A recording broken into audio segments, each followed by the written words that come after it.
तो चलिए प्यारे बच्चों, क्लास को स्टार्ट करते हैं। और आज का वीडियो सिर्फ उन बच्चों के लिए है जो अंग्रेजी पढ़ना चाहते हैं। ये वीडियो किसी क्लास का नहीं है, किसी बोर्ड का नहीं है, किसी भी राज्य का नहीं है। ये बच्चे सिर्फ आप लोगों के लिए है, उन बच्चों के लिए जो सिर्फ और सिर्फ अंग्रेजी को पढ़ना चाहते हैं, कि वो एक इच्छा लेकर आए कि हमको अंग्रेजी पढ़ना सिखा दो, कि हम अच्छे से अंग्रेजी पढ़ना सीख जाएं, उसको लिखना सीख जाएं। तो उन्हीं के लिए देखिए बच्चों, आप अंग्रेजी पढ़ना सीखना चाहते हो तो उसके लिए सबसे पहले आपको ना मात्राएं पढ़नी पड़ेंगे, क्योंकि जब तक आप मात्राओं को नहीं पढ़ोगे तब तक आप अंग्रेजी नहीं पढ़ पाओगे। अब बहुत सारे बच्चे कहेंगे हमको तो मात्रा आती हैं, हमने बहुत सारी मात्राएं याद की हैं, या आपने मान लो मात्रा नहीं याद की हैं। तो मैं आपको बताता हूँ, अंग्रेजी में दो तरह की मात्रा होती हैं। एक आपका जो मात्रा होता है वो 12 खड़ी की मात्रा होता है, जिसमें आप बचपन से पढ़ोगे कि अ का ए होता है, आ का डबल ए होता है, फिर क का के होता है, ख का के एच होता है। ये जो मात्रा होता है इसको हम 12 खड़ी की मात्रा कहते हैं। इस मात्रा का हम प्रयोग तब करते हैं जब हमको किसी का नाम लिखना हो, जैसे किसी का नाम राम है, श्याम है, केजरीवाल है, गोविंद है, किशन है। तो ऐसे नामों को अंग्रेजी में लिखने के लिए इस तरह की मात्रा यानी 12 खड़ी का मात्रा का प्रयोग करते हैं।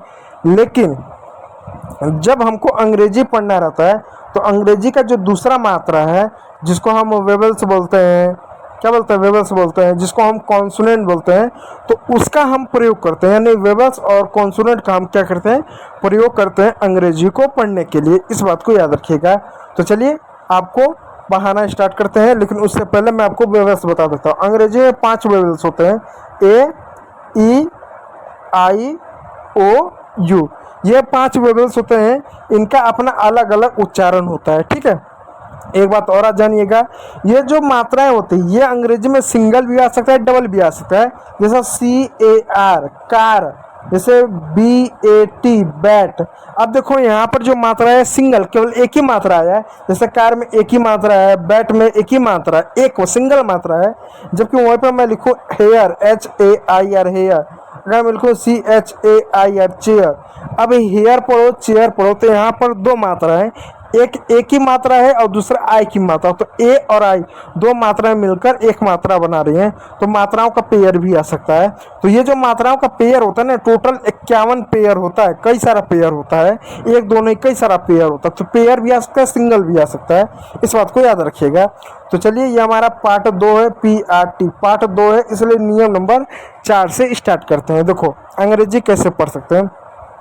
देखो नियम क्या बता रहा है, जब अंग्रेजी के किसी भी शब्द में EAI यानी ई और ए आए, यानी दो मात्राओं का एक पेयर आए, EAI या डबल ई आए, EAI या डबल EAI, और बाद में आर है और उसके बाद में क्या है, आर आए, तो आप उस EA को या डबल ई को ई और पढ़ेंगे। क्या ई और पढ़ेंगे, क्या पढ़ेंगे, ई और पढ़ेंगे, यानी ई की मात्रा और यो पढ़ेंगे। इसको यो लिख देते हैं, और नहीं होगा, ई पढ़ेंगे। ठीक है, ई और नहीं होगा, यो होगा, ई प्लस यो, आप उसको पढ़ेंगे। कैसे पढ़ेंगे मैं आपको बताता हूँ। देखो यहाँ पर एक शब्द है DEER, अब इसको क्या पढ़ेंगे, चलो नियम पर रखते हैं।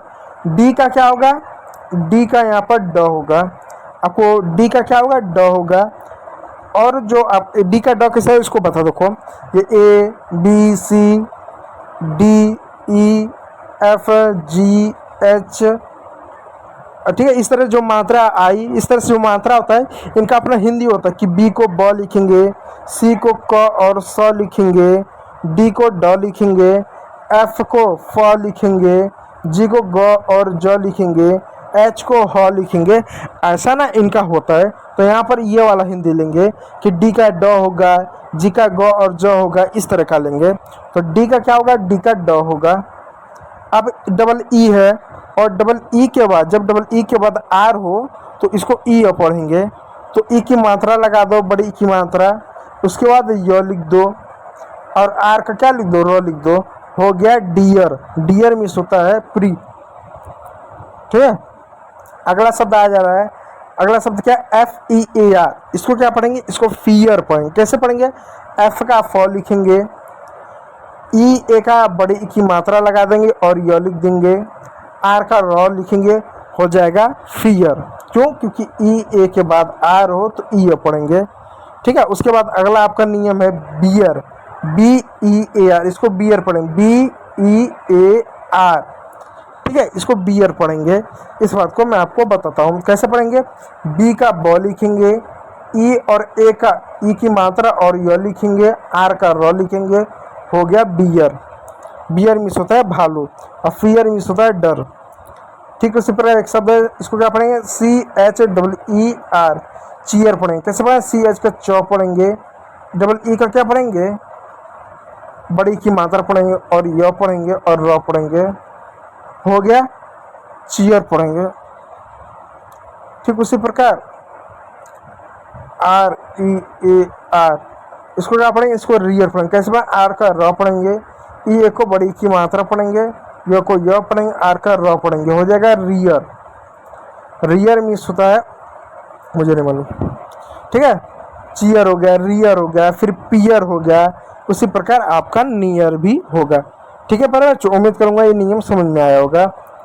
नियम नंबर मैं आपको 5 को बताता हूँ। अब नियम नंबर 5 को देखो, जब किसी वर्ड में ई के बाद आर आए तो ई को आप हमेशा अ पढ़ेंगे और अ की कोई मात्रा नहीं होती है। कोई डंडा वंडा थोड़ा ना लगता है, आ का एक डंडा होता है, आ का एक डंडा होता है, अ का क्या डंडा होता है, कुछ नहीं होता है। अब देखो यहाँ पे एक शब्द है GERM, इसको जर्म पढ़ेंगे। कैसे पढ़ेंगे, जी का ज लिखो, ग भी होता है और ई को क्या अ लिखेंगे, तो अ की कोई मात्रा नहीं होती तो मात्रा ले लिखाएंगे।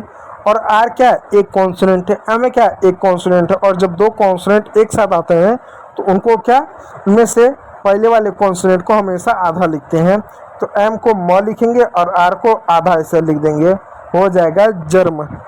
ठीक, चलिए वहाँ पे इसी प्रकार एक शब्द है HERB, इसको क्या पढ़ेंगे, इसको हर्ब पढ़ेंगे। कैसे, ई के बाद क्या आर है तो यानी अ की मात्रा पढ़ेंगे। कैसे पढ़ेंगे, एच को क्या लिखेंगे, ह लिखेंगे, ई को क्या अ की मात्रा, तो अ की कोई मात्रा नहीं होता है। आर और बी दो कॉन्सोनेंट एक साथ है, इसलिए आधा र लिखेंगे। आधा र ऐसा होगा और पूरा र ऐसा होगा, तो बी का ब लिख दिए और आधा र लगा दिए, हो गया हर्ब।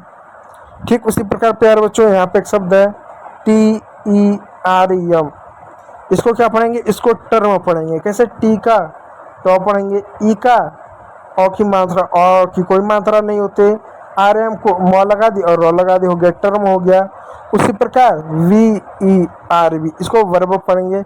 वी का व पढ़ेंगे, ई का अ की मात्रा और RB को वर्ब होगा, तो टर्म हुआ, वर्ब हुआ। इसी प्रकार आपका होगा, इस बात को याद करिएगा। तो उम्मीद करूंगा वीडियो अच्छा लगा होगा। यदि अच्छा लगा, थोड़ा सा भी लगा होगा ना, तो वीडियो को एक लाइक कीजिएगा, चैनल पर नया तो सब्सक्राइब जरूर कर लीजिएगा।